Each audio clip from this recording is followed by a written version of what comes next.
دردمندان شماست، دردمندان شما، محتاج درمان شماست. علی جان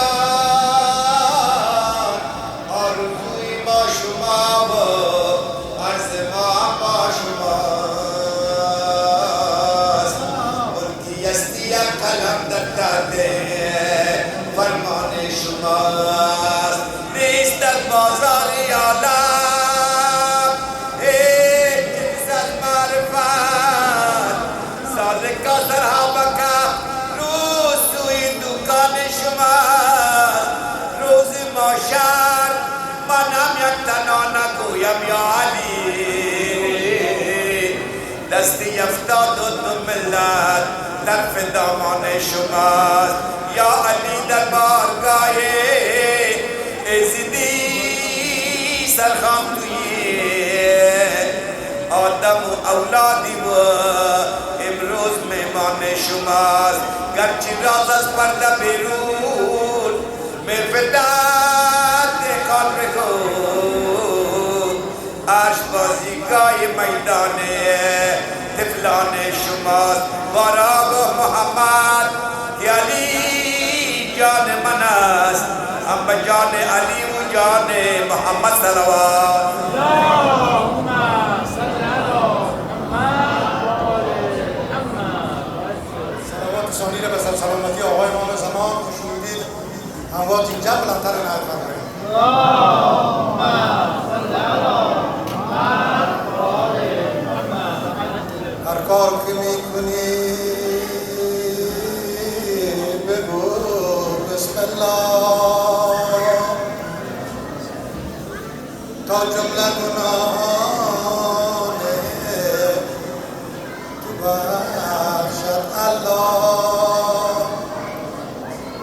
تا جان با تنت هست همین را برخواه، لا حول ولا قوة الا بالله. صلوات محمدی.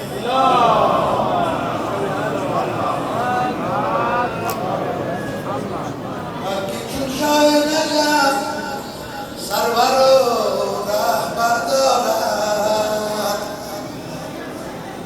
چه غم از واقعیت سر محشر دارد. جز علی کیست که دارد به سر همچو سنگ، جز علی کیست که چون فاطمه هم سر دارد. که شدی در بجام غیر علی یک پدره، پسر همچو ابوالفضل دلاور دارد. ای لشکر حق را سر و سردار ابوالفضل، ای دست علی در صف پیکار ابوالفضل. ریحانه تو فاطمه ای ماه سپسی، آرام دل حیدر کرام ابوالفضل. مانند تو در ارتش اسلام که دیدم، فرمانده و سرپا و علمدار ابوالفضل. هم کاشف کشف پسر فاطمه هستی، هم خیل بنی فاطمه را یار ابوالفضل. مانند تو در ارتش اسلام که دیدم، فرمانده و سرپا و علمدار ابوالفضل. هم کاشف کشف پسر فاطمه هستی، هم خیل بنی فاطمه را یار ابوالفضل. ما بر تو گریان و زن زخم تو خندن، پیوسته به شمشیر شرر با ابوالفضل. در مصر ولایت شده بر یوسف زهرا، تو مشتری و القمه بازار ابوالفضل. الله مانند تو در ارتش اسلام سقا و علمدار ابوالفضل در مصر ولایت شده بر یوسف زهرا تو مشتری و علقمه بازار ابوالفضل بر حاجت خود کرده 133 نوبت هر خسته دل نام تو تکرار ابوالفضل خود رستهی از خیشو گرفتار حسینی خلقان و عشق تو گرفتار ابوالفضل بر تو گریان و زند زخم تو خنده پیوسته به شمشیر شرربار ابوالفضل صلوات محمد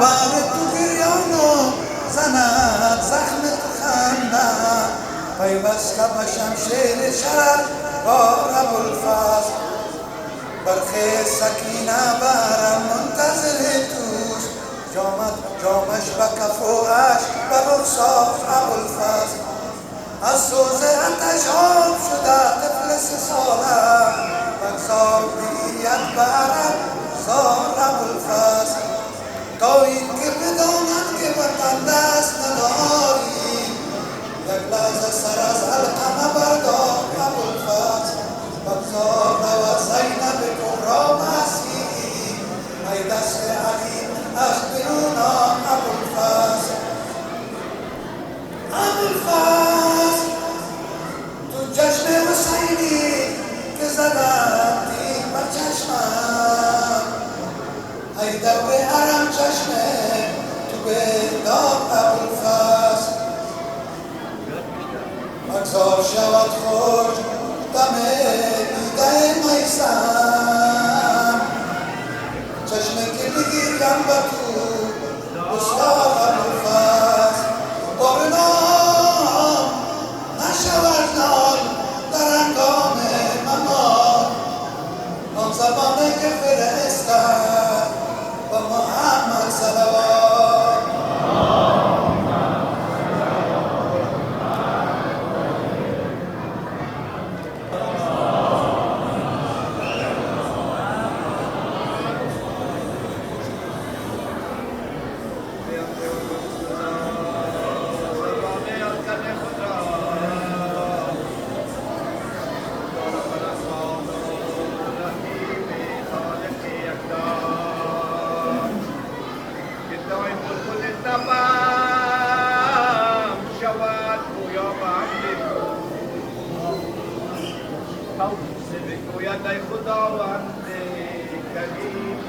خالق یکتا نکن در معشر پور از لبای احمد مرسل نکن قاصر بد دنیا دست مزدامان سر الله فروش مرغ شبندا چون نغمه داود و گوش گوش سحر خفتگان چون انت سرودا ای مقرب درگاهی حضرت والی شنو بسمه حقیقت درامه مقصودا فراز سطر ملائک من الدادر دادا هی البشارت مسموع ثانی معبودا رضای دار مفق از دلی ای خورشید همین که رنگ عنبر سے آسمان بزدودا و کفر شهر بزرد است مادر موسی در خزینه گردون زلوی اب کشودا هر آنچه بود و گنجینه فلک محزن سار موکب نورانی کلیم نمودا فضای نور تجلی نور رحمت کرده کلیم دار به شکران ناسیه فرسوده زنشک دیده یعقوب شب دامن ریخت به کنج بیت اصل رفت انگیه به خنوده زجای جرد تلالوی یوسفی سرزایده و مصر جرد تمتوی سلطنت نموده چراغ بام مسیحا بدست رکھل داد سیاه پذیر سے گوگرد احمری بدوده نظیر بمگ مؤذن سے گوشهی میرا آباد فی اقامت آداب فارس مسجوده خرد شرفت از المجر و بخط بچیده اسرال ظلف ایادی بدر دمی محموده زلوک شد نقاب مرکه مشکین مقصودا فراز گوزنه پیلو منگلو سجدن چار بالشت زربافت آسمان کبودا تو اسپتار و میدان وسعت گردون چار پرده زرداری از جمال کشودا جلوس کرد برو رنگ آب نو سے پلائے گا خطے بھی میرے درخشا بسطوتی داودا بتخت یاج فلک نشمت سلیمانی ہے نگین خیش تنس کامل آرمان بربودا بزل پرتب انوان گرفت عالم را بخاک در گئی جائے نجف جمین راسودا جدام خاک نجف بات کی بندر قدرش فلک بتاوس درایت ملاک بسجد فلوحات جدام مرخد منظور کائنات بلوحات سپیر موشن سوزت و مجمد پردودا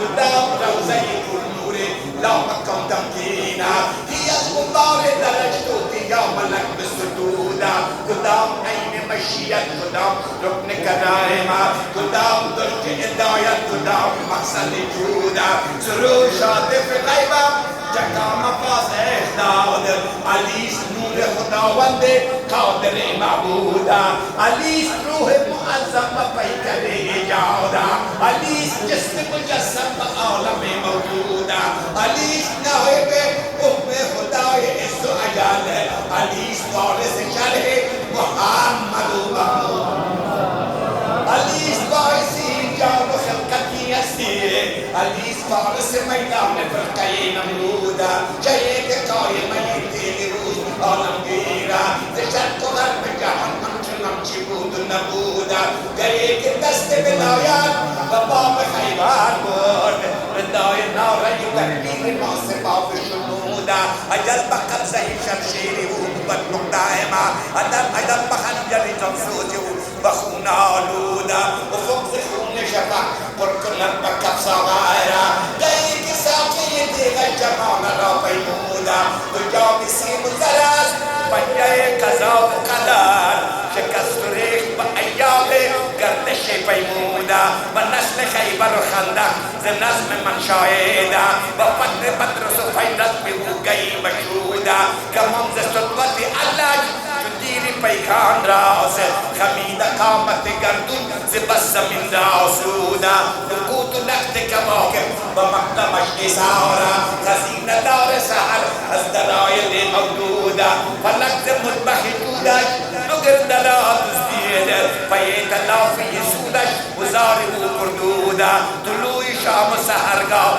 و همری او صادره شمس و کمرگاز نایی و مسودا بگای صحبت علمش زبینه افلاق و پیشگاه سدودش دکوی را بربودا الان که ذره میرش جناب و بدمخواه الان که شمه بغزش جهنمی فرمودا بیا تو خامه مشکینه تابه گوهران ونان جانا بگردان که نیست عدل حدودا و پیشگاه سلیمان کام طرف موری تعارف ملح لدی بخا مقصودا بگو بوزر تدرو بجاشت گوانوار بخاک کوی تو گردن دفین ان مقرود زکام درگاه دفع تکار دروی امید ذکردای جهانش بدن نما خوشنود دریا خستگان محمد راضی آرزا ای دستگیر شاو گدا یا علی مدد بر محمد آل محمد صلوات اللهم صل على محمد و آل محمد. این دست رشید پسر ام البنین است این دست رشید پسر ام البنین است با پیکر بی سر بدنش روی زمین است. با تشکر و قدردانی از جناب استاد سید آقا شیری کاشفی که مجلس ما را منور ساختند در این قسمتی از برنامه دل جان گوش می سپاریم با سخنان حضرت آیت الله عظما جناب استاد محترم سید احمد نصیر حیدری تا آمدنشان بلند صلوات.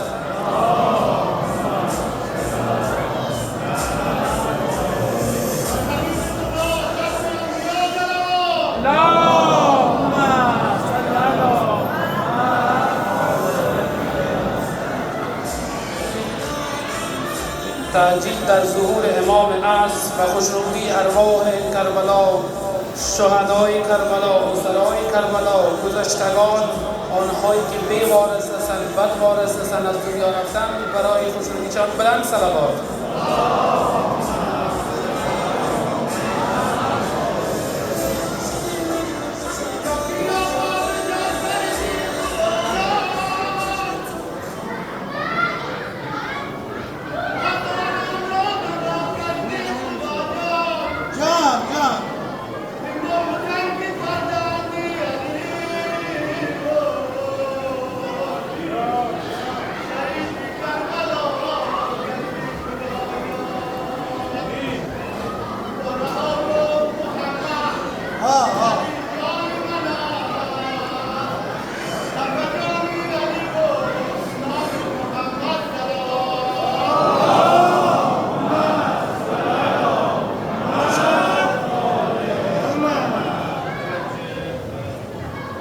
مشکل دین را حسین با زینب آسان کرد و رفت، کربلا را خوابگاه نوجوانان کرد و رفت. دره مشوق افتاد و تو قربانی نمود، پا با پای زینبش اجرا یه فرمان کرد و رفت. حاصل را حسین با خون سر رنگی نمود، زینب از خون سرش گیسود پریشان کرد و رفت. بر شمر و یزید و ابن ملجم لعنت، بر عبد و نبیره محمد صلوات.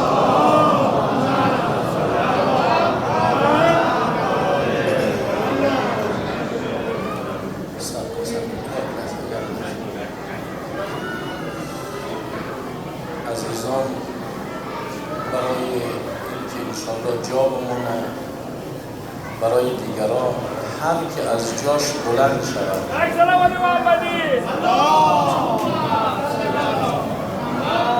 و حرمت محمد و آل محمد گناهایش ریخته شود. دیدیم که آقا سید بلند شد به خاطر اینکه گناهایش ریخته شود. آفرین. جوانایی که همونجا نشستن خواهش میکنن همینجا تشریف بیارن. آفرین، خدا خیلی کنه. بیشتر بشین، نهایت کمی جا هست، بیشتر بشین. همین پیشروی شما بس که جا هست، لطف کنیم لیل پیش. خیلی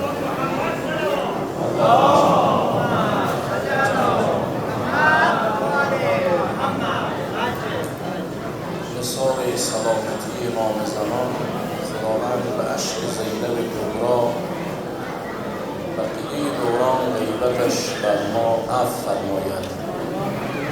اسباب ظهور مولای ما را فراهم، موانع ظهورش برطرف فرماید. خدا به حق بیمار کربلا، همه بیماران مخصوصا اونایی که التماس دعا کردند شفای عاجل عطا بفرماید. خدا به حق محمد و آل محمد همه زندانیان مخصوصا زندانیان منظور را آزاد نماید. خدا همه جوانهای ما را در پناه امام زمان حفظ کنه. مجلس ما به حرمت حضرت زهرا مورد نظر خاصه حضرت زهرا و حضرت بقیت الله علیهم السلام قرار گیرد. صلوات ختم کنید.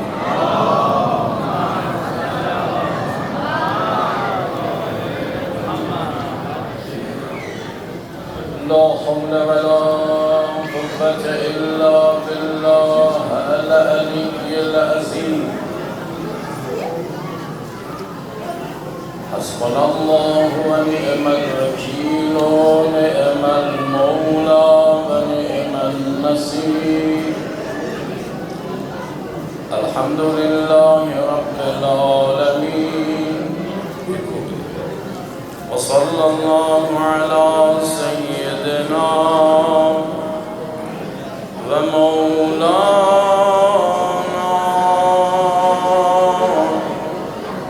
أبي القاسم محمد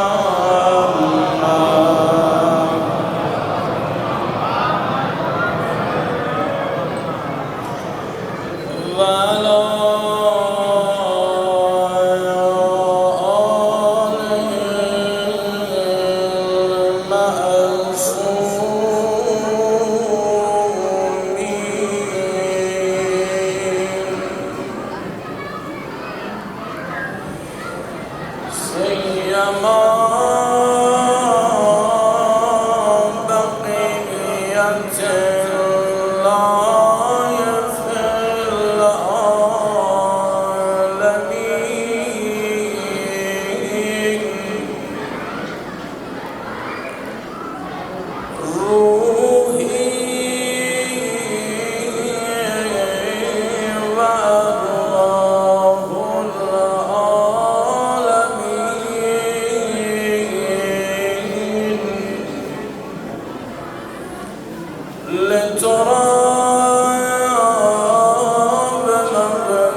زهرا قسم میدی آقا به جان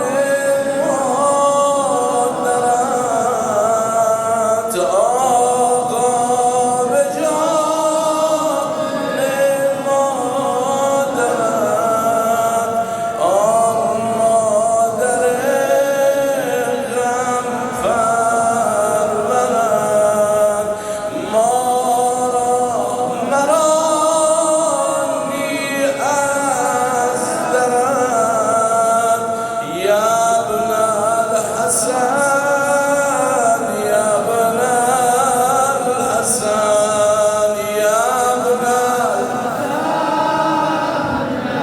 قربان این ناله ها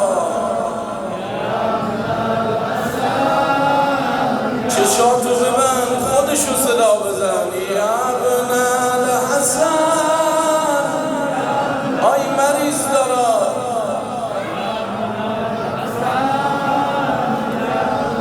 دوباره آقا رو قسم بده آقا به جان مادرت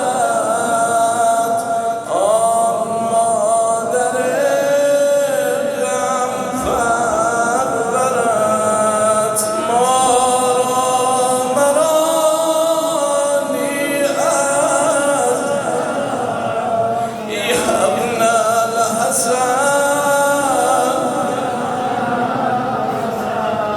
یا ابن الحسن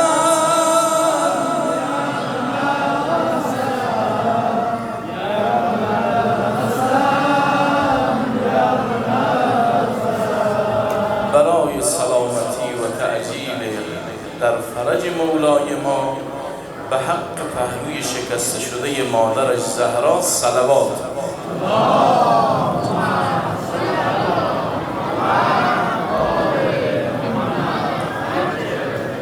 خواهش من اینه خواهرای من مادرای من امشب مجلس به نام نامی باب الحوائج ابوالفضل العباس کوشش کنید حرف نزنید گوش بدید آیانم که اینجا هستن لطف کنن در نظم کمک کنن و این جایی که جا خالی هست تشریف بیارن خودشون بنشینن تا برای بعدی ها بی نظمی نشه. این مجلس مال امام زمانه عزادار باقی حضرت خدا از شما راضی باشد. یک صلوات بلند ختم کنید.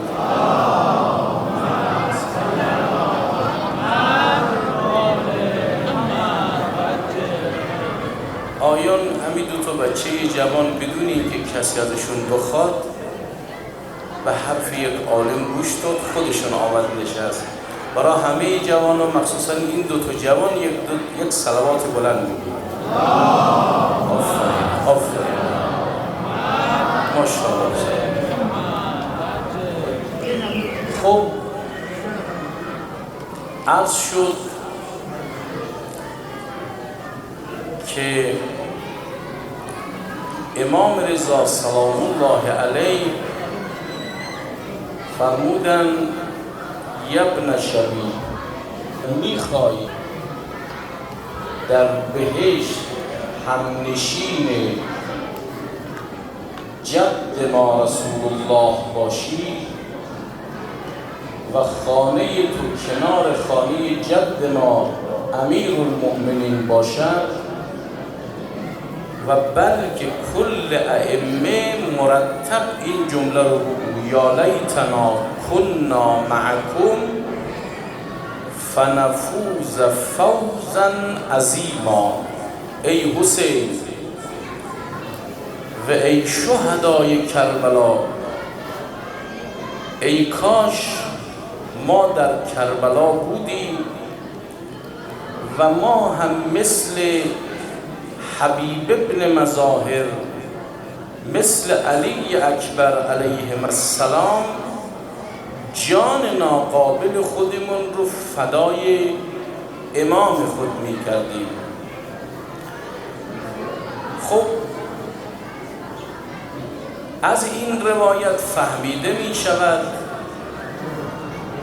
که اگر انسان آرزویی داشته باشد که در صف شهدای کربلا قرار بگیرد ولو در اون زمان نبوده انشاءالله لیستش در همون صف.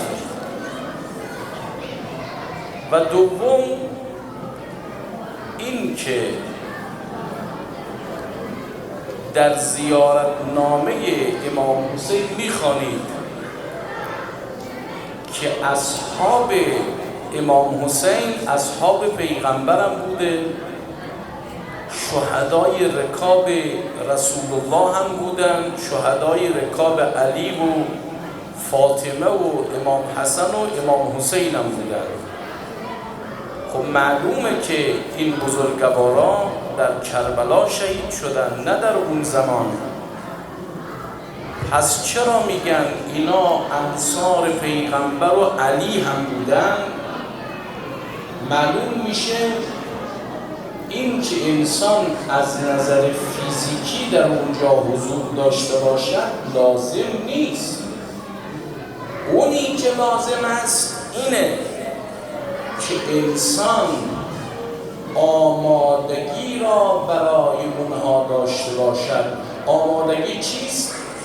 صفاتی را که شهدای کربلا داشته‌اند همون صفات را شما هم داشته باشید.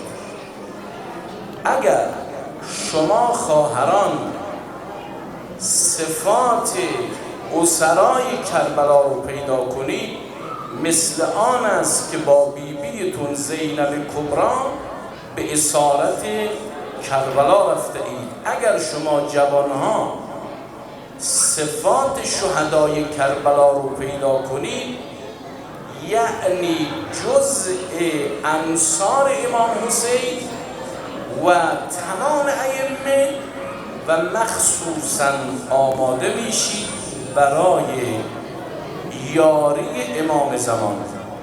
لذا گفتم اون شبها بعضیا به من میگن حاجا چیکار کنیم آماده بشیم برای ظهور، چیکار کنیم اسم ما بره جزء سربازان امام زمان انشاءالله. آیا وقتی امام زمان تشریف میارن ما جزء یاران امام زمان هستیم یا نه؟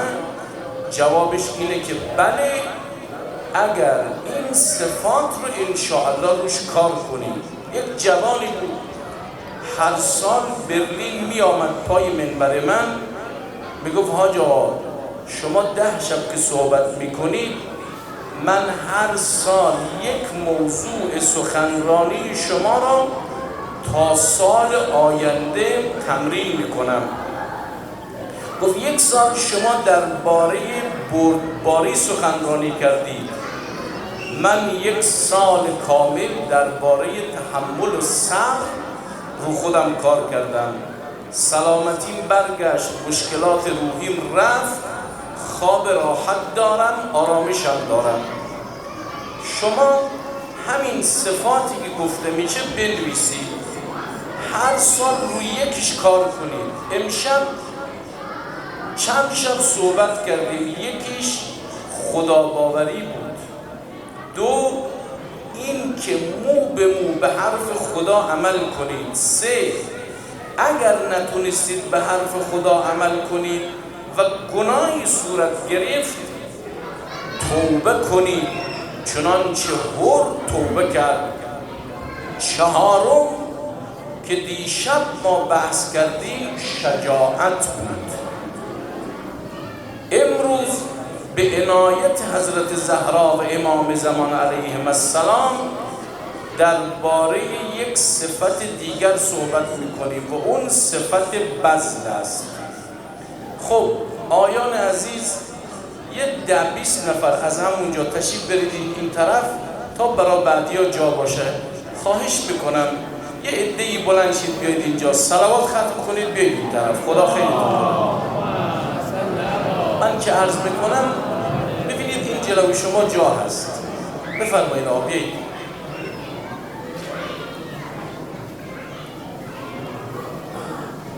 بفرمایید، خواهش میکنم، برای اینکه ثواب میشه شما برای کسی دیگه جا بدید. هر کی از جاش بلند شه یه 20 نفر خدا انشاءالله امسال کربلا برسانه. صلوات ختم کنید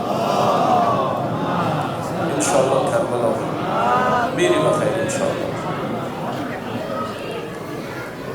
خب برای اینکه انشاءالله خواهرام بسیار تشکر میکنیم از شما خواهرام که گوش میدید. حضرت زهرا شما راضی باشه صلوات دوم رو بلندتر ختم کنید.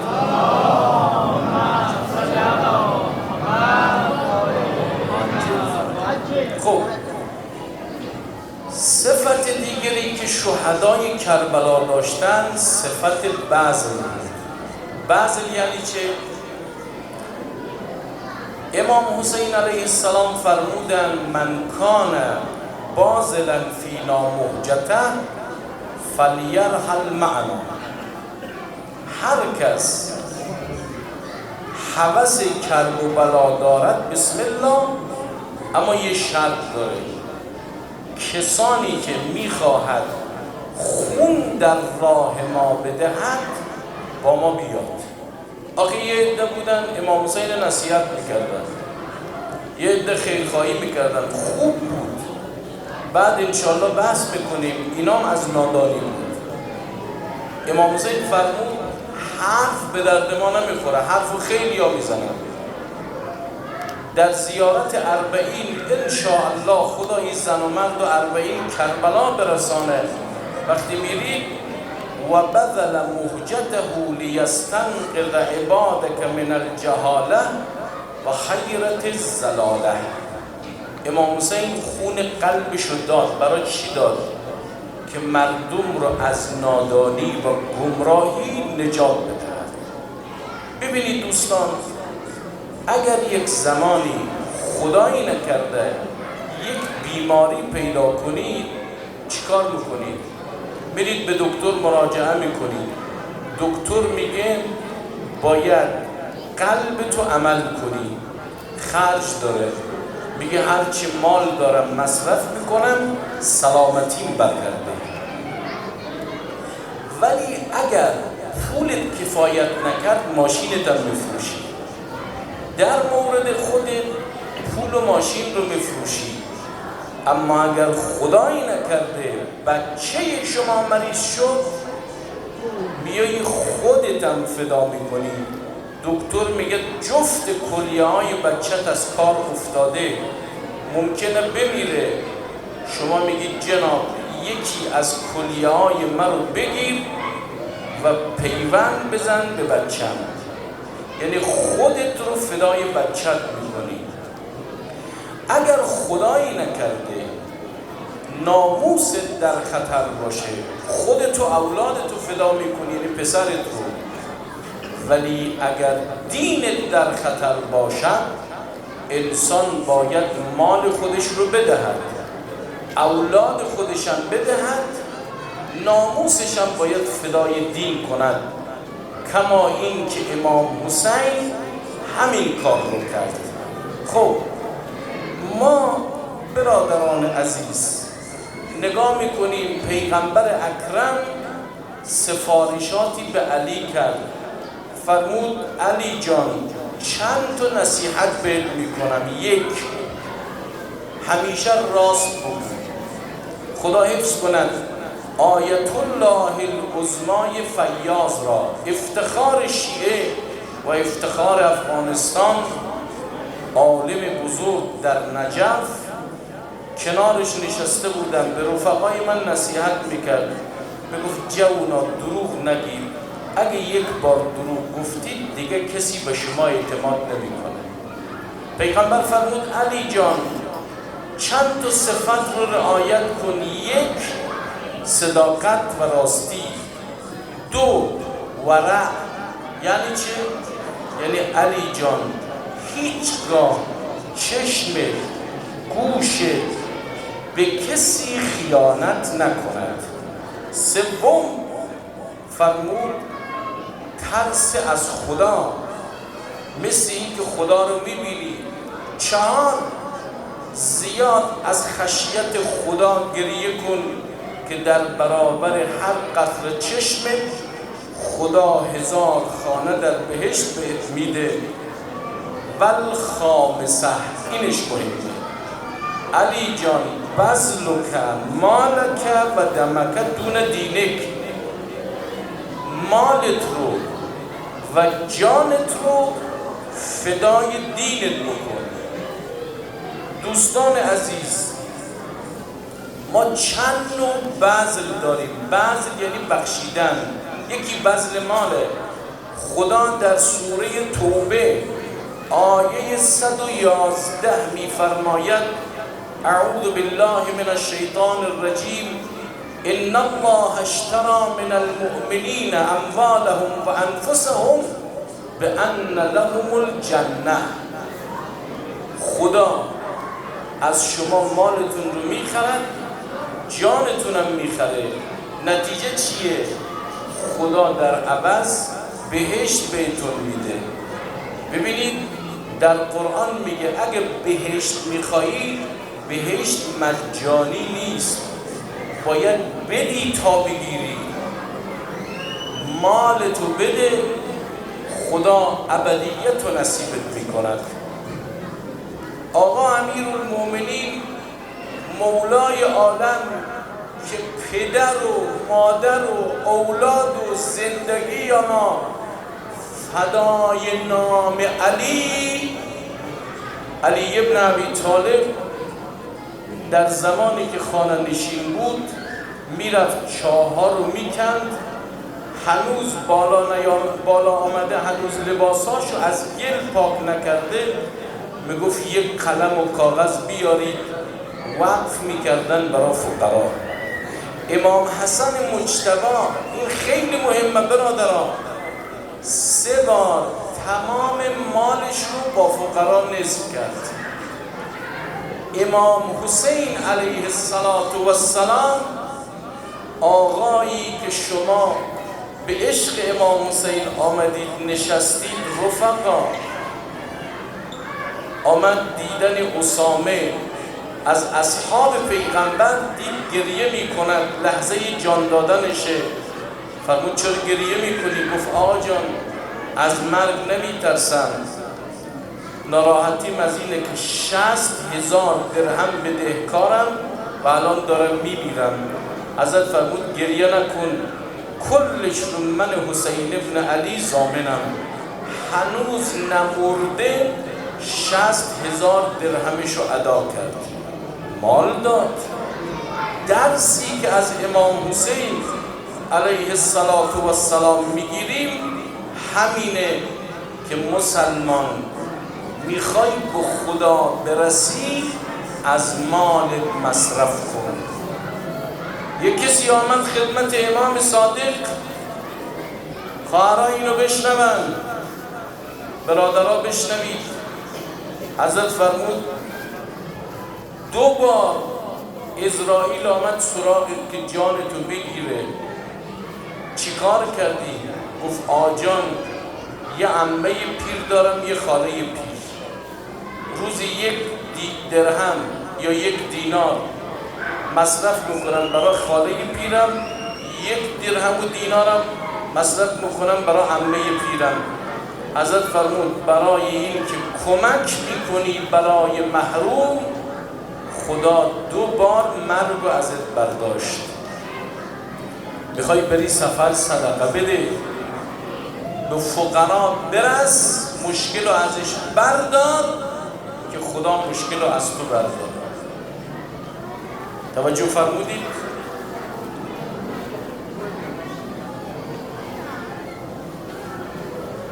یکی از انواع بذل مال است. آیان عزیز اجازه بدید من یک داستانی رو خدمت شما عرض کنم، لذت ببرید. بعضیا میان مخصوصا دوست دارن نظرشون رو بدن دست عالم، بدن زودتر بیارن. میگم خدا ازتون قبول کنه، هر پولی لیاقت نداره در مجلس امام حسین مصرف بشه. در تلویزیون ایران یه پیرمردی رو آورد، گفت حاجا شنیدم کارخانه داشتی؟ گفت بله. چند تا کارخانه داشتم؟ گفت خانه ها و زمین ها هم داشتین؟ گفت بله. گفت پول در بانک هم دادی؟ گفت بله. گفت شنیدیم کارخانه ها رو مصرف کردی، فروختی و دادی در راه امام حسین، پولات هم وقف کردی برای امام حسین، یک خانه داری، این خانه را گفتی تا زنده هم می‌نشینم بعد از خودم، اینم وقف امام حسینه. گفت بله. گفت حاجا فکر نمی کنی پولا را وقف کردی یه روز دستت خالی بشه و فقیر شوی، بعد خودت چی کار میکنی؟ یک جمله گفت، ببخشید 2 تا جمله گفت.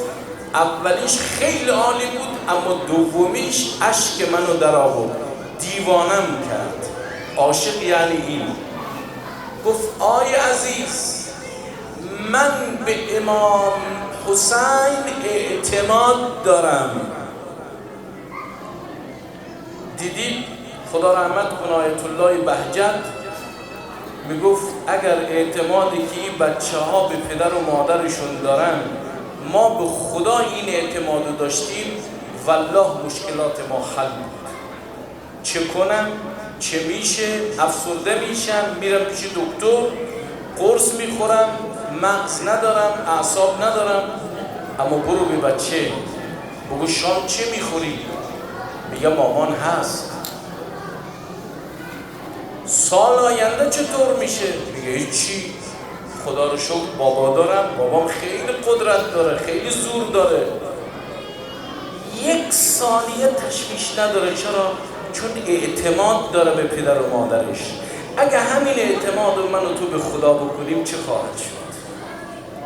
این آدم گفت من به امام حسین اعتماد دارم. اما جمله دومش که منو دیوانه کرد، گوش بدید. گفت آیون شما چه میگید؟ امام حسین عشقمه. امام حسین عشقمه. به مادر میگی مادر دیوانه شدی؟ طفل تو ماشین میزنه خودتو انداختی دم تایر، میگه مادر نیستی. عشق مادری رو تو چه میدونی آقا؟ اگر تو عشق من مادری رو داشتی تو هم خودتو مینداختی. پس یک نوع بذل مال است. 2 بذل آبرو. بذل آبرو یعنی چه؟ آی قربان شما که اینطور دارید گوش میدید معارف اهل بیت رو. دوم بذل آبرو. بذل آبرو یعنی چه؟ یعنی آبرو تو مصرف کن تا آبروی یکی دیگه حفظ بشه. آی جوونا شما علی و آل علی را از تاریخ بردار. تاریخ بشر خجالت آور است. علی رو بردار که میماند؟ معاویه و یزید. پیغمبر رو بردار که میماند؟ ابو سفیان. امام حسین رو بردار، امام حسن رو بردار که میماند؟ فرعون، شداد، نمرود، هیتلر. آدمایی که میلیون آدم کشت. افتخار کنید خواهرا که مادری مثل زهرا دارید، افتخار کنید امامی مثل علی دارید. خوب گوش کنید. میگه من یک وقت دیدم از کوفه آمد خدمت امام عادی، گفت آجان 10,000 درهم بدهکارم. هر روز بدهکار میاد در رو میزنه یا الله پولمو بیار. میگم ندارم. به من مهلت داده اگه این بار نیاوردی زندانت میکنم. آمدم خانه کرم، غیر از شما من کسی رو ندارم. پسر پیغمبر حضرت فرمود من که پول ندارم اما یه چیز دارم. گفت چی؟ گفت آبرو. گفت چی کار میکنید؟ گفت یه کاغذ بنویس که علی ابن محمد الهادی 10,000 از من بدهکاره. گفت آقا واقعیت نداره، تو ما که از من بدهکار نیستی. گفت من قبول میکنم. نوشت، امام هادی امضا کرد، من از این آقا 10,000 درهم بدهکارم. گفت بعد چیکار کنم؟ گفت فردا بیا، من ملاقات دارم با متوکل عباسی، اونجا سر و صدا کن. وا چرا پول منو نمیدید؟ سبحان الله. اهل بیت کیم؟ گفت آقا من بیام آبروی امامم رو ببرم؟ تا این حد ما چرا بیچاره ایم؟ چرا در زندگی ما برکت نیست؟ به اهل بیت حتی دشمنشون هم اعتقاد داشت. دشمنشون آمد سر و صدا، متوکل گفت چه خبره؟ گفت یا آقای اومده میگه من از امام هادی 10,000 درهم طلبکارم. سریع 30,000 درهم رسان. امام هادی هم بهش داد.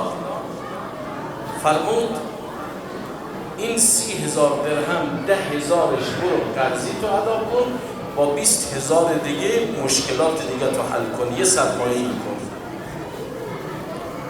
آبروش رو مصرف میکند که آبروی دیگری بعض آبروش میده که آبروی یک انسان رو حفظ کند. خواهرای عزیز، برادرای محترم، اکثریت شما سالیان قبل پای منبر من بودید. یادتون هست؟ خیلی از این جوانها که اینجا هست، دیشب یکی زنگ میزد میگفت حاج آقا من 13 سالم بود برلین پای منبر بودم. همین آقایی که اینجا نشسته شاید سن زیر 10 سال بود و مثل فرزندم پای منبر بزرگ شده. گوش میدید؟ اون زمان گفتم مردم، بچه ها رو شما بودید اروپا، 10 سال دیگه این بچه ها از دست برن، قیامت شما جوابگو هستید. مردم تکانی میخورد. الان 8 سالی که گذشته میبینه رفتار و اخلاق بچه ها تغییر کرده. هنوزم دیر نشده. من 5 سال از برلین رفتم منبر بیرون، 3 سال فرانکفورت، 2 سال وین اتریش. گفتم یه کاری برای این مردم میشه، نشد. امسال عده‌ای از مردم آمدن گفتن آجا جمعیت زیاده، یک جا نمیشه، شما رو به جدد یه کاری کن. رفتی شروع شد به حمدالله به کمک شما مردم. و اینم براتون میگم، مسجدهایی است در همین برلین روزای جمعه جوانها میان از اوبانها راه بچه های شما رو میگیره، میگه بیاین بریم با اخلاق خوب، با محبت، میگه بفرمایید بریم نماز جمعه. بچه شما رو میبره. بعد میگه روز یک شنبه اینجا درس چنین و چنانه، بچه شما میره اونجا، بعد روش کار میکنه و بچه های شما رو میبره به سمت وهابیت. شما اگر رو بچه هاتون کار نکنید اونا کار میکنن. در مکاتب روی بچه های شما کار میکنن، آتئیست میسازن، یعنی منکر خدا. خبر دارید تا دم همین مجالس ما و شما کسانی میاد به نام گروه احمد الحسنی که اینها خطرشون از خطر وهابیا بیشتر. مردم حواستون جمع باشه. یک مهدی ساختگی ساختن در عراق. شما خبر دارید جوانهای خود شیعه افغانی تبلیغ اینها رو میکنه. همین جوانها بسیار جوانهای پاک، متدین، هیئتی، حسینی، اما وقتی عالم بالا سر اینها نباشه دو کلمه گفته شده اینا گمراه میشن. مردم خدا تو شاهد باش، امام زمان شما شاهد باش، من هیچی از این مردم نخواستم. آیان عزیز، من در این برلین تا هنوز کار کردم 17 سال از شبانه روز اینجا زحمت کشیدم. یک نفر پا بشه بگه که در فلان مشکل حاج آقا به من زنگ زد و گفت من از شما اینو میخوام. هیچ کس از هیچ کسی هیچی نخواستم تا هنوز. خودم زندگیم وقف دین شما مردم بوده. بیایید خواهران همت کنید برای خدا، برادرها همت کنید برای خدا. اگر 200 نفر ثبت نام بکنید و هر کدام 20 یورو در ماه بدید، 1 سال من و شما یک مسجد کرایه کنیم، 2 سال دیگه 3 سال دیگه جایی بزرگتر از این رو انشاءالله میخریم. هر کی با من موافقه صلوات ختم کنه.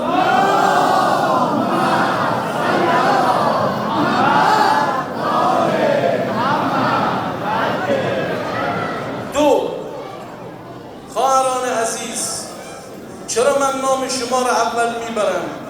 با خدا قسم خواهران به شما اعتماد دارم، میدارم نمیگذارید عمامه رسول الله آبروش در این شهر بره. شما با غیرتی جوانا به شما اعتماد دارم، شما نمیگذارید خادم دین شما پیش دوست و دشمن کم بیاد. رفتیم یک سالون رو گرفتیم در هلسدورف، خبر شد، جواب کردم. شب تا به صبح خواب نرفتم. یه پرچمی است منزل ما از بالای گنبد امام حسین آمده. این پرچم رو گرفته بودم.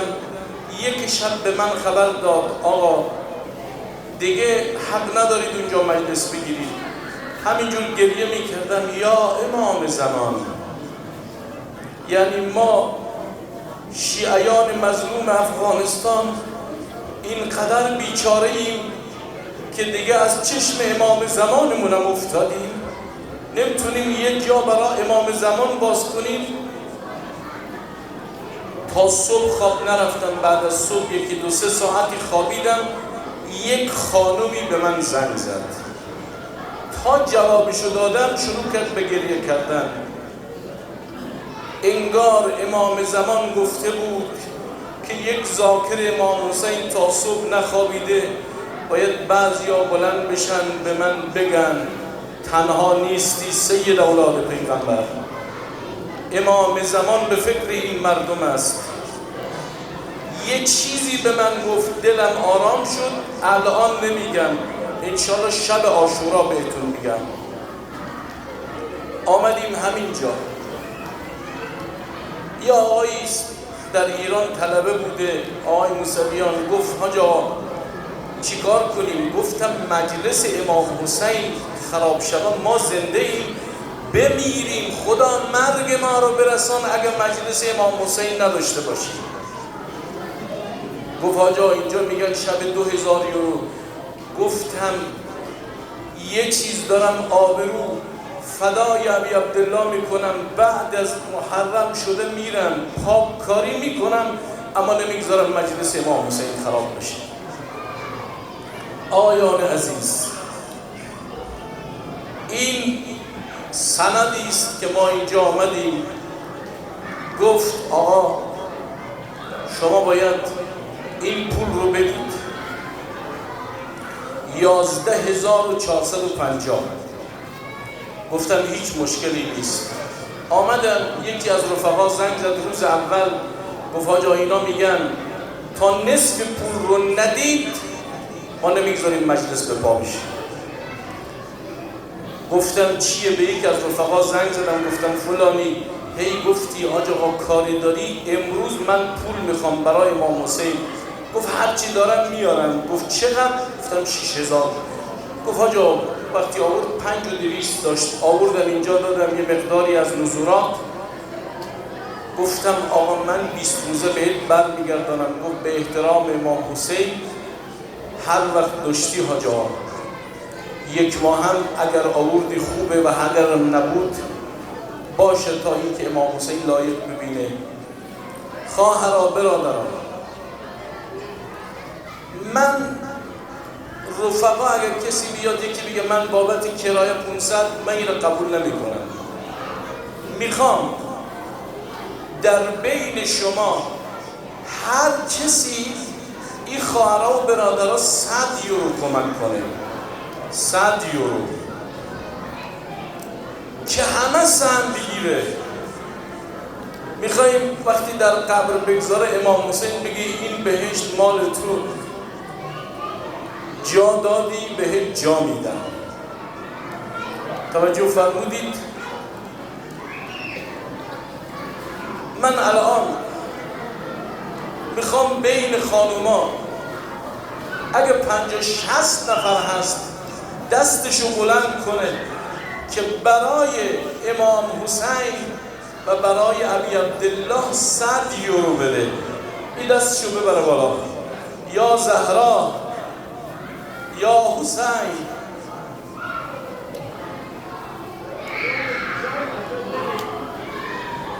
یا حسین.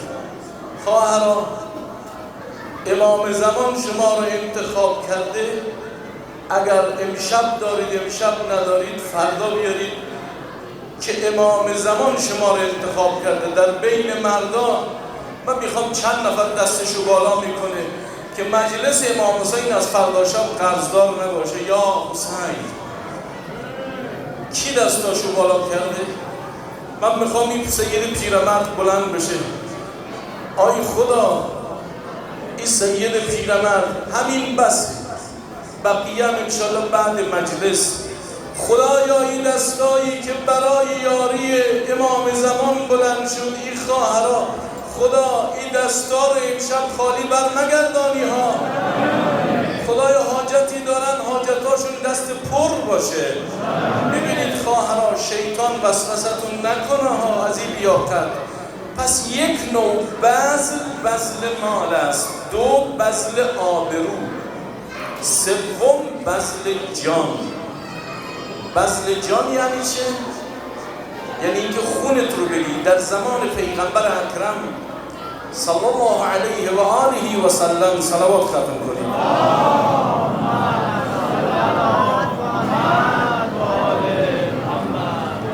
یه زن و شوهری است به نام یاسر و سمیه. اینا آمدن گفتن دست از پیغمبر بردار. گفت نمیشه.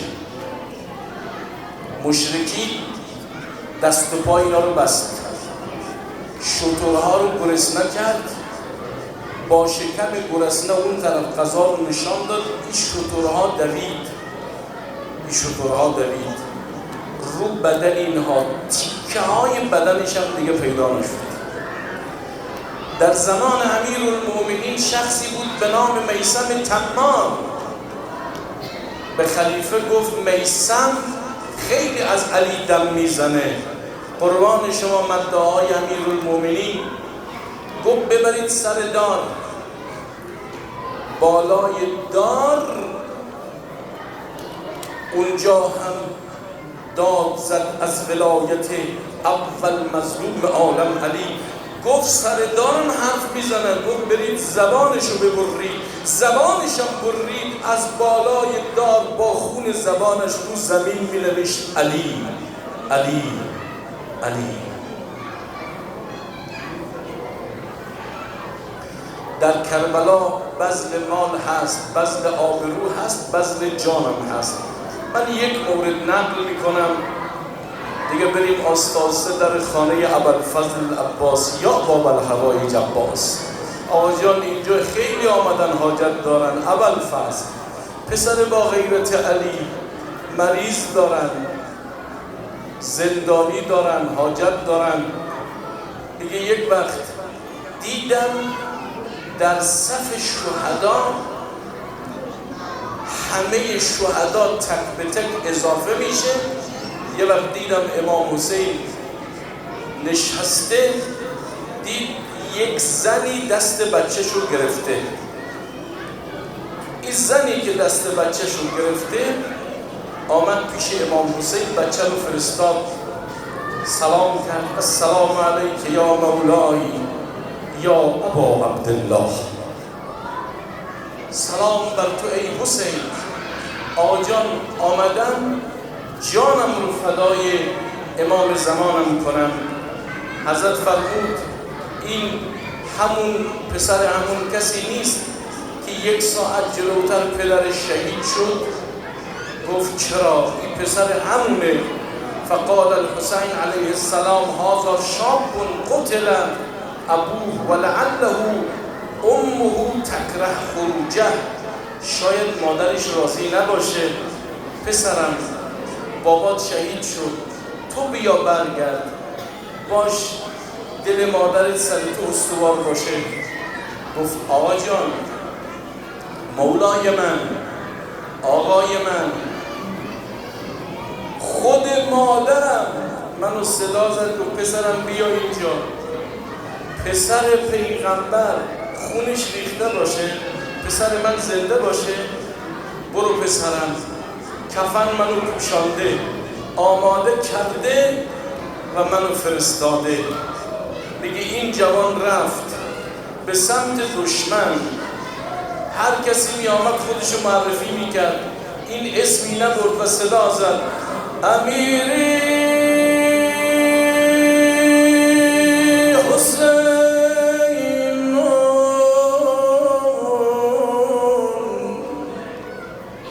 و نعم الامیر.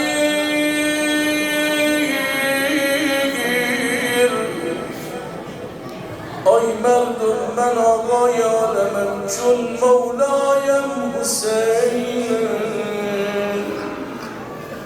سرور و فؤاد المشیر النبی، میوه دل پیغمبر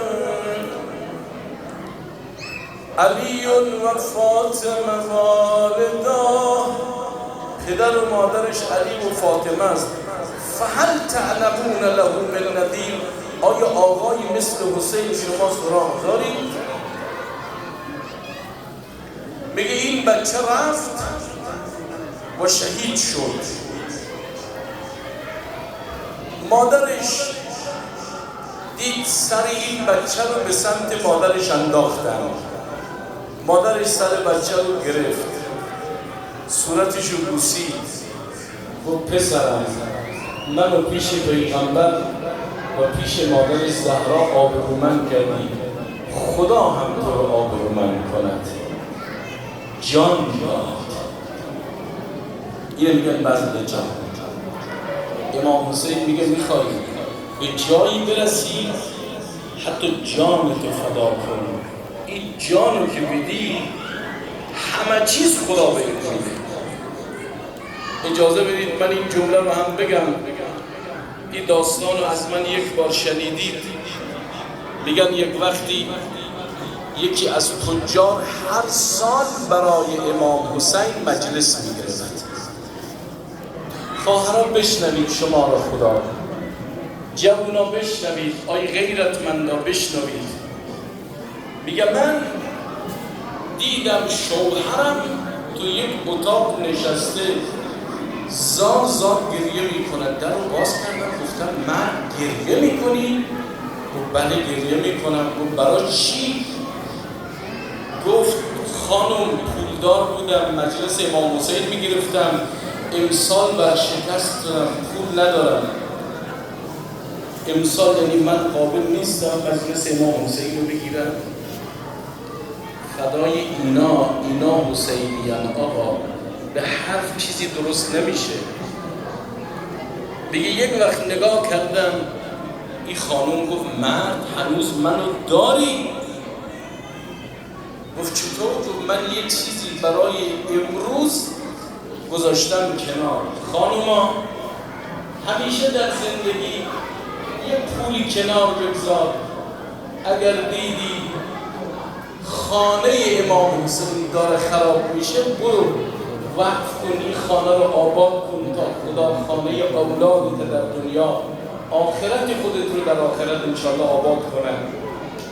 و برو خانوم بیار، خدا پدر و مادرتو بیامرزه. میگه یک وقت دیدم رفت پسرش که پسر پولدار بود، پسر تاجر بود، لباس تمیز، موهای قشنگی داشت، آورد سرش تراشیده. گفت خانم چرا پسر رو جوری کردی؟ گفت آقای من مجلس امام حسین بسته بشه، بچه من پیش من سرشو تراشیدم، یه جایی هست غلام فروشا، ببر بچه منو به عنوان غلام بفروش که خرج مجلس امام حسین پولشو کنیم. بچه رو گرفت آورد. اونایی که غلام میخریدن دیدن جوان رشیدیست، هر کدام آمد گفت من میخرم و من قیمتش بالاست. یکی گفت اینقدر، دومی گفت بالاتر، سومی گفت بالاتر، رفت بالا. یه وقتی یک آقای اسب سواری آمد گفت این بچه رو من میخرم. گفت چقدر؟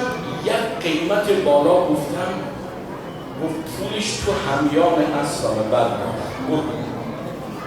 برداشتم دیدم همون مقدار پوله.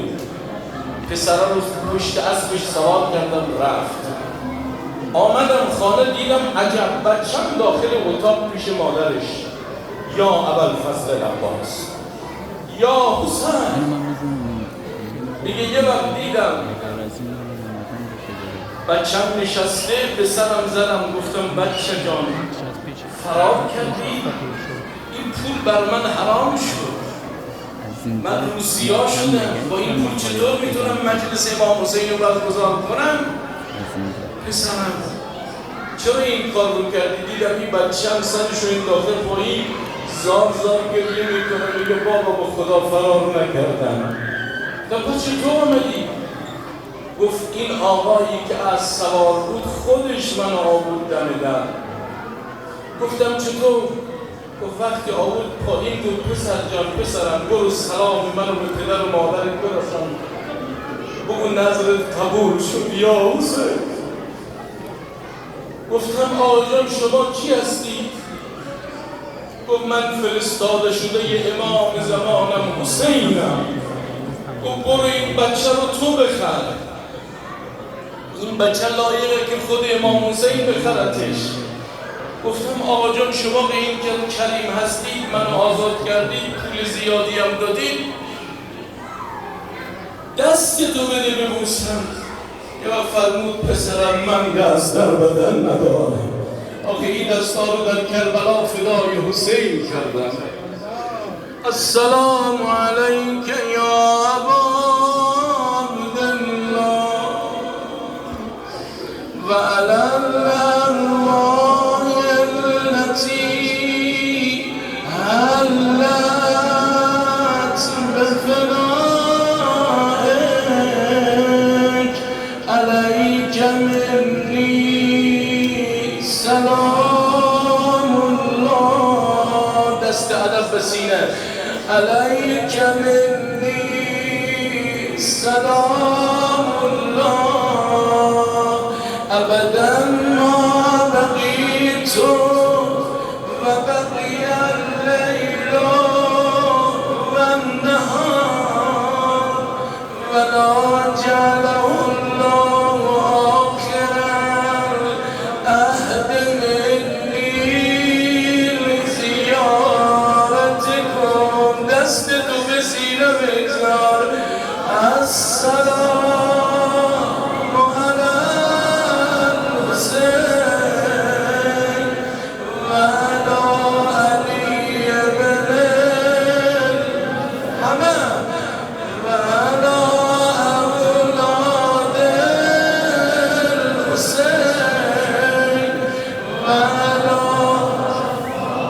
برابر آورده شدن حاجات و فرج امام زمان یک بار دیگه السلام علی الحسین و علی علی بن و علی اولاد و علی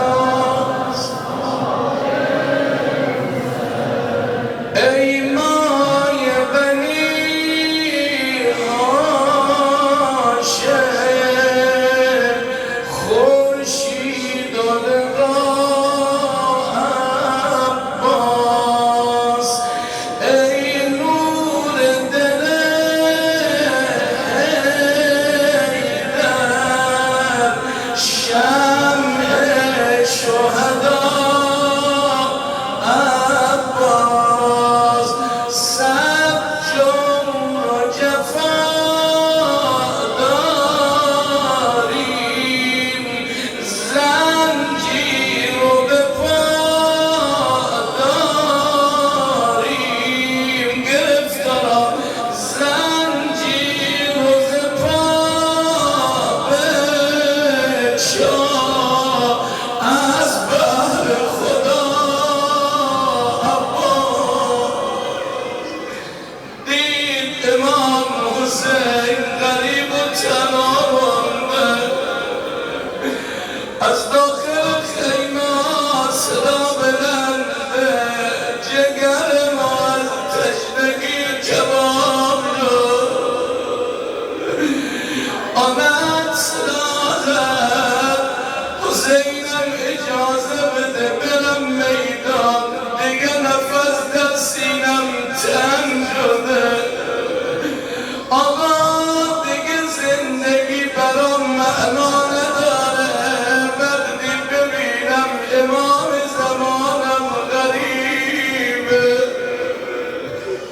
آقا اگر ابوالفضل اجازه جنگ داشت احدی زنده نمیمان امام حسین فرمود عباسم برو آب بیار مگر صدای حلقش رو از خیمه ها نمیشنوی میگه یه وقت نگاه کردن عباس سوار بر اسب وارد شط فرات شد اما نگاه کردم عباس وارد شریعه فرات شد آب برداشت مدتی آب نخورده آی گرفتارا میگه آب برداشت همین که نزدیک لباش بود یادش از وسیع از لبای خشکیده حسین آمد عباس تو آب بخوری امام زمان تجله باشه آب انداخت مشک و پرآب کرد به دوش راست خودش گرفت سوار بر اسب شد با شدت می آمد سراغ خیمه اینا نجیبا نتونستن با عباس روبرو بجنگن پشت نخل یکی از اینا به نام زید بن ورقا خدا عذابشو زیاد کنه خودشو پنهان کرده یه وقت حمله کرد بازوی راست ابوالفضل رو از تن جدا کرد ابوالفضل عمه‌اش رو به بازوی چپ گذاشت داشت میرفت ظالم دومی بازوی چپ عباس رو از تن جدا کرد آی حسین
فرستاده ابوالفضلم خوابشو دیدم آقا باب الحوائج میگه چرا روزه منو نمیخوانی؟ گفتم آقا بارها شنیدم او روزه شما رو میخوان. گفت نه روزه من اینه. براش بگو اگر کسی از بالای اسب بیفته دست در بدن داشته باشه دستاشو میگیره، اما کسی که مثل من دست نداره، کسی که مثل من بدنش پر از تیره وقتی میفته چیکار کنه؟ میگه یه وقت تا عباس به زمین و بوتات صدا زد اخا درگ اخا. زینب لب میکنه میگه دیدم حسین رنگش تغییر کرد، سوار بر زلجنا شد. میگه یه وقت نگاه کردم دیدم عبا حسین با شدت و عدت داره میره. خدا حسین غریبه. راوی میگه نگاه کردم دیدم در بین نخلستانا حسین خودشو از اسب پایین انداخت، یه چیزی رو برداشت. حسین به چشماش مالید بعد بوسید. همه خیال کردن ورق قرآنه، اما نزدیک آمدن دیدن نه دستهای بریده عباس. همه بگید حسین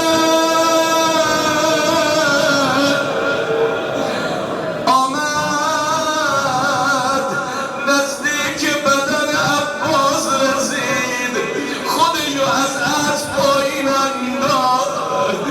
دید عباس چشمش تیر خورده، فرقش شکافته، دستا بریده.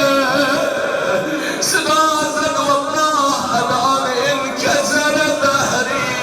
عباسم کمر برادرت شکست. چیکار کرد؟ سر عباس رو به بغل گرفت. دید عباس گریه میکنه. عباسم برای اطفالت گریه میکنی میپدر میشه. نه من آقا برای بچم گریه نمی کنم. پس برای چی گریه میکنی؟ برای این گریه میکنم شما الان آمدید سر منو به زانو گرفتید، اما یه ساعت دیگه کسی نیست سر حسین رو به بغل بگیره. میگه دیدم حسین هر کاری بکنه بدن عباس رو برداره نمیشه. آی خارا چرا نمیشه؟ آی غیرتمندا چرا نمیشه؟ از بس بدن عباس نیزه خورده. اربن اربا. میدونید اربا یعنی چه؟ یعنی ساتور رو که قصاب رو گوشت میزنه سر و بر میداره پاها میمانه، پایین تن و بر میداره بالا تن میمانه. نتونست عباس رو به خیمه ها ببره. آی غیرتمندا چی بود؟ یه وقت نگاه کردم دیدم قد حسین خمیده، علم بی صاحب رو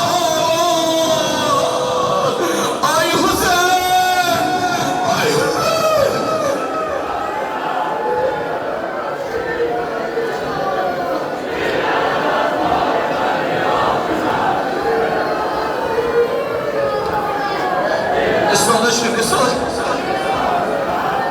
سینه بزنین به احترام ابوالفضل. آی خدا نام از کیست که به صاحب است؟ یا عباس یا عباس یا عباس یا عباس این علم از کیست که به صاحب است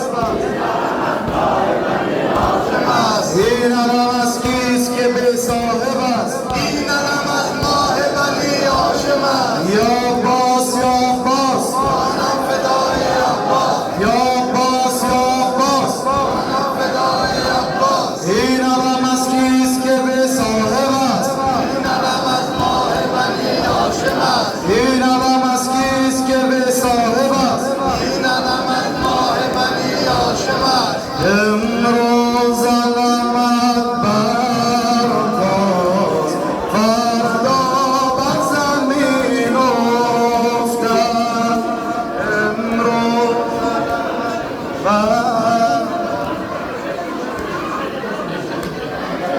بشین خواهرها رو کار نداشته باشید اینا خواهرای آمدن بیبی جانشون زینب رو کمک کنن یا الله یا الله بشینین آقا بشینین خواهش میکنم بشینین یک لحظه گوش بده از امام زمان سوال کردن آقا جان در منا کجا شما رو زیارت کنم فرمود برو داخل یک خیمه روزه عمو جان ابوالفضل خوانده میشه آی مردم آی برادرها اگر دیدی یه بوی خوشی کنارت بود یعنی امام زمان اینجا حضور داره آقای کوبه علمی بی صاحب آمود یه وقت دیدم دختر آمدم دم رای حسین بابا جان عمو کجا شد بابا دیگه ما هم نمیخوای عمو جان ما عباس بگو بیاد آی غیرتمندا حسین قدش خمیده هرسید با زینبم صحبت نکرد چیکار کرد حاجتمندا آینایی که مریض دارید آینایی که بیمار دارید آینایی که زندانی دارید آینایی که مشکل پسر و دختر جوان دارید حسین آمد وارد خیمه عباس شد چیکار کرد عمود خیمه عباس و پایین آورد یعنی این خیمه دیگه صاحب نداره همه صدا بزن یا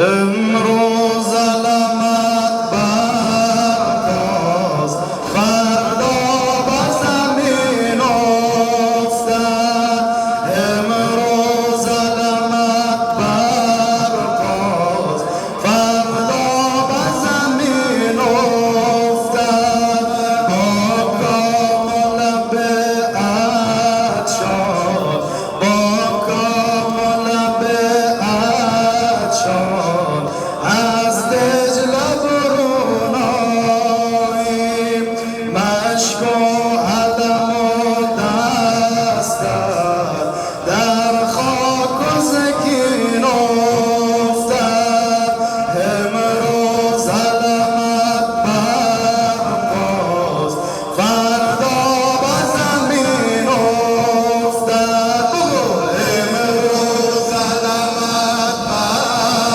برخاست فردا به زمین افتد ای جان اخی آنجا ای جان اخی آنجا عرش از خود ستم دیدی بر چهره چون ماه بر چهره چون ماه از خط کمین افتد امروز علمت برخاست فردا به زمین افتد امروز برخاست فردا به زمین افتد چون حلقه انگشت باشد چون حلقه انگشتم فردا با میان میرفت جسمت چو اخی آنجا مانند نگین افتد امروز علمت برباز فردا به زمین افتد امروز علمت برباز فردا به زمین افتد طفلان خیام خواهند طفلان خیام خواهند آب است شهید اما کز ناله‌شان آتش کز ناله‌شان آتش در جان به یقین افتد امروز علمت برتاست فردا به زمین افتد امروز علمت برتاست فردا به زمین افتد امروز علمت برتاست فردا به زمین افتد تو شرب عباسی تو شرب عباسی ای باب حوائج بین تا کیز فلاحت خود تا کیز فلاحت خود از چشم حزین افتد امروز علمت فردا به زمین امروز علمت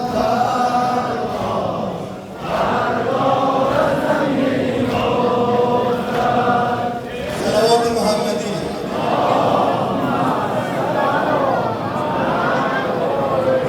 یمجود و صفایی یا ابوالفضل گل مهر و وفایی یا ابوالفضل شهید کربلایی یا ابوالفضل شهید کربلایی یا ابوالفضل شهید کربلایی یا ابوالفضل شهید کربلایی یا ابوالفضل فروغ بزم چشم عاشقانه فروغ بزم چشم عاشقانه رموز عشق ما یا ابوالفضل رموز عشق ما یا ابوالفضل شهید کربلا یا ابوالفضل شهید کربلا یا